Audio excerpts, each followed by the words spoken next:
tous les vivants. Et la mort, c'est un chemin de tout le monde.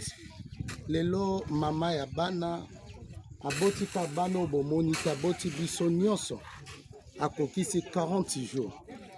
Voilà pourquoi toye une action de grâce.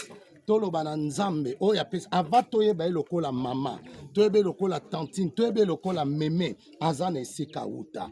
Nzambe abomo ya trouvé dîner bon, ya kozwa bolimo ya mama, que la gloire ezongela ye.